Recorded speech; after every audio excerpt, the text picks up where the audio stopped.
girl meets her monster, I guess I kind of thought that her monster was actually binge watching on the internet.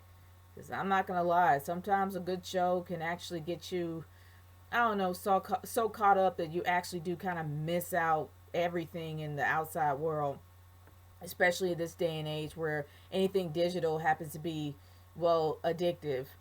But I guess her monster is her mom, in this case, Topanga. The one thing I didn't really expect for Riley is, overly saccharine as she is to literally rebel in the most, I don't know, like steadfast way, if that's a way of saying it. She was literally like unmoving when it came to how much she was protesting about the show. Knowing how when you actually do watch a stream that you can go back and watch it again even if you're recording it. Other than that, I do admit that the fact that her going against her mom was something somewhat shocking, and not being afraid of the consequence was somewhat shocking. But I think everybody, including people my age, and also people out there that are in their teens right now, has gone through this phase. There's always a point to where you feel like that you're entitled to do whatever you want in your own parents' house, but unfortunately you're not until you move out. And I think that that was kind of sobering when Riley actually left to go to Maya's house. And it's kind of interesting how Topanga knew exactly where she went and how Riley went right back to apologize to her mom. But the one thing about Riley and Topanga is that they do have a strong bond. And that's the one thing I love about the show, is that you actually do see the genuine love and emotion from all the family. Except for Augie. Augie was a bit ignored. He was kind of a ghost in this entire scene, but I do like how it ended with him.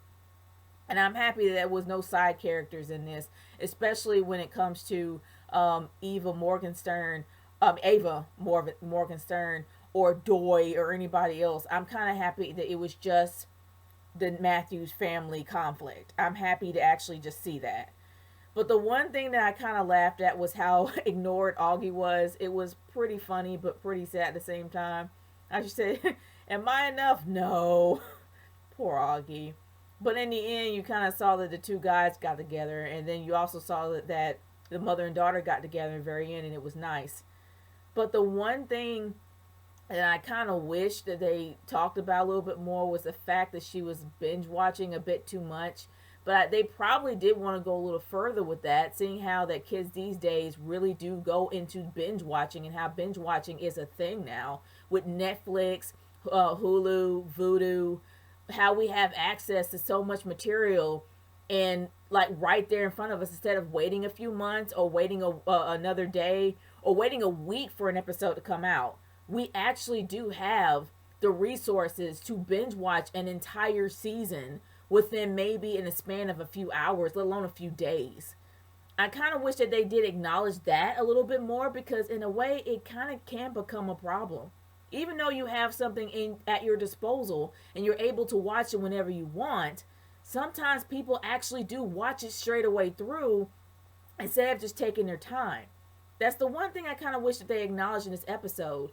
But I think that they were focusing more on the bond between Riley and Topanga just to be safe. But it's Disney, so what do you expect?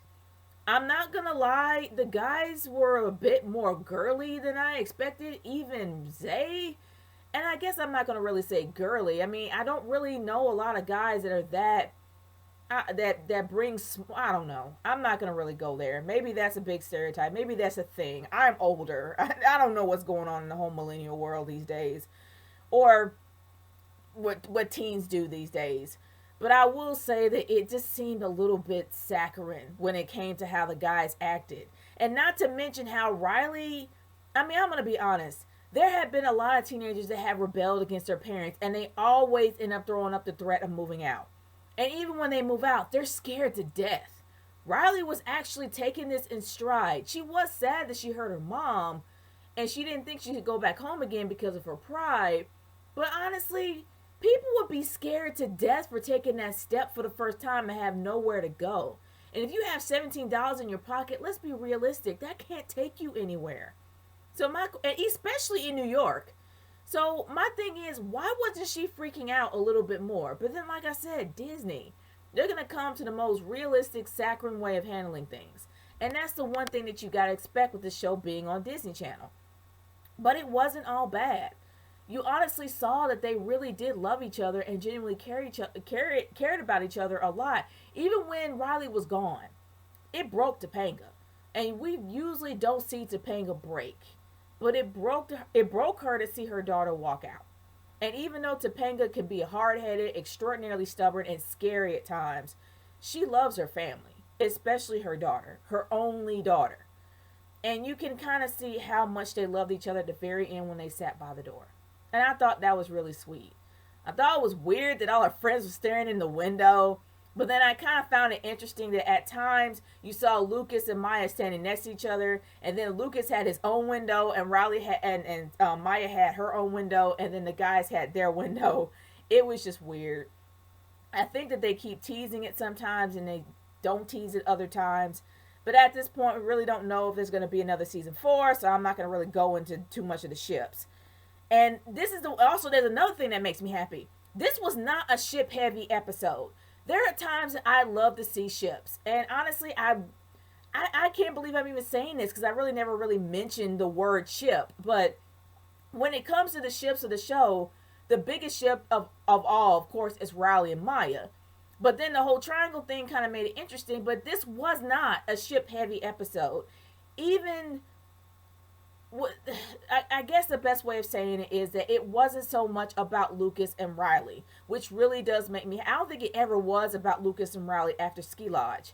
But at this point, it was just about what was right and what was wrong. And in this point, I loved how Maya reacted to this. She was very mature about this whole thing. She didn't join in and try to rebel with Maya. She was the sensible one of the situation. And she honestly, literally had helped her friend think it out. She was actually being her rock, not only her rock, but her balance in the situation. And that's what I loved about Maya's growth. She has grown so much as a character, and I really do love her for that. And I'm still rooting for Lucaya, but at this point, Lucas has a little bit more growing up to do. But other than that, Maya was definitely the true best friend of this entire show. Even though she had her phone taken away by Topanga, I will say this. Maya definitely has matured throughout the last 3 seasons. She's matured a lot, and I think she's starting to understand who she is. She's not that same rebellious girl that she's always been, even though people think she is. She's actually growing up.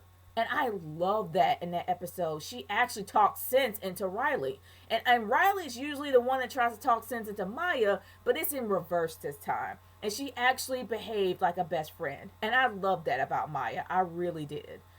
And honestly, that's something that you really do need to see at the most. The one thing that bothered me was like, where the heck is Katie? Like, seriously, where is Katie? Where is Sean? They're married now. Can we see more of them as a family? The whole purpose of them being married is to actually bring a family together. We don't see Sean. We don't see Katie after they got married. It's been a while. And honestly, yes, we don't know the exact time frame, but Maya was actually staying with Riley while they were on their honeymoon, so I know that they're back. So honestly, can we see more of Sean and Sean and Katie together to try to make a family for Maya, because Maya kind of deserves that too. And I wish we actually did see that, because even though she had her phone taken away, we didn't really see any bonding with Katie or Sean. And I know people are going to be like, well, we're going to probably see him in future episodes, and it's out of order. It probably is out of order, which really does piss me off, because it kind of throws you off from where they are on the timeline. But other than that, I still would have loved to see Katie and Sean there. So Maya be able to get that family dynamic too. But other than that, it really did tell a good story about the relationship between Topanga and Riley, but I don't really understand whether or not that Riley kind of understands that can get a little bit overboard. But it did show that she knew that she was wrong. She didn't want to hurt her mom, and that her mom can be overbearing sometimes. But the thing of it is that Topanga was in the right. I don't necessarily understand how at all that Topanga needed to apologize. Riley was completely disrespectful just over a show that she was recording, and she was watching it for 3 days straight. So in a way, Topanga actually did do right. She was in the right. She stood her ground. Riley stood her up. Instead of going to the bakery and helping her out, she actually bailed. she had every reason to be upset. So for Topanga apologizing, it just seemed pointless. But it actually did look like Topanga really was strong and held her ground, but she did not want to lose her daughter either. But she wasn't wrong at all. She was being a good mom. At least that's what I see. And I think that even though she knows she can get a little bit overboard when it comes to how angry she can get, she was in the right. And the one thing that kind of made me happy was that Riley actually did respect that in a way, except for her friends were out the window. But other than that, I really did like the story. I honestly did like the dynamic between Riley and Topanga and seeing how much they loved each other at the very end. Even though Riley did not agree with what Topanga said, and Topanga was in the right when it came to the fact that she binge watched something for 3 days.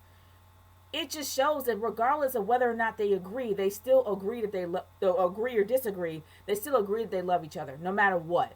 And even if they make mistakes, they're entitled to make mistakes, and that kind of shows at the very end.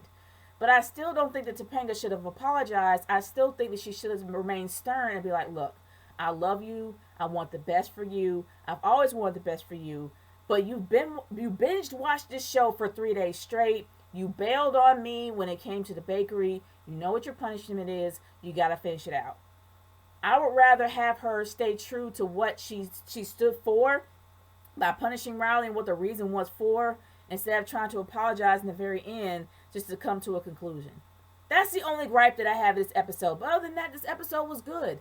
And it actually did show a different side of Topanga. So I really didn't have any beef with it at all. Except for that one part. But other than that, guys, what are your thoughts about this episode? Leave the comments in the comment section below. Let me know how you feel about this episode. Whether you liked it, whether you disliked it, what you would change about it. I'm curious to know your thoughts. Naturegirl 30 signing off. Peace out. Later.